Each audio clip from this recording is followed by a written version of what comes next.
मैं तो भाई थे बहन वास्ते आ गए भाई जिन्हें जिन्हें जाना वो पहले हाथ खड़ा कर ले जिस कारकुन को कोई है काम ना वो पहले हाथ खड़ा कर ले मैं जाना है मैं तो ध्यान मैं आया मैं ता ही उठना है जो गल मनी जानी बिल्कुल मैं आवाज गल कर रहा मैं छोटे मोटे गलों का भी कायल कोई नहीं है इतने बैठे बड़े फैजी साहब है मैं तो हाँ बिल्कुल जे तुसा गल ना मनी तो मैं फिर अगे टुर पैना उठे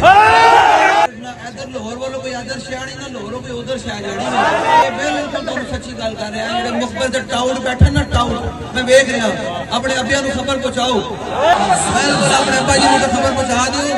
कि गल हूं दूसरे तरीके नाल होनी आ गई मैं तो इतने मंजी डाल लेनी तो मेरे वास्ते मसला भी कोई नहीं हाँ जी भाई साहब भी आ गए आज लेकिन मंजी साढ़े वास्ते मसला ही कोई नहीं सानू तो बाबा जी तैयार करके गया गल ही कोई नहीं असा ना जनाब तो जाना है कि सानू रोटी का भी मसला कोई नहीं ना पानी का भी मसला कोई नहीं कोई शह का भी मसला कोई नहीं अलहमदुलिल्लाह असीं रह सकते हैं ते मैं तुहानू सच्ची गल दस्सां साडे गल जेहड़े मुतालबात रखे साडे जिम्मेदारां ने उन्होंने मिन्नो आन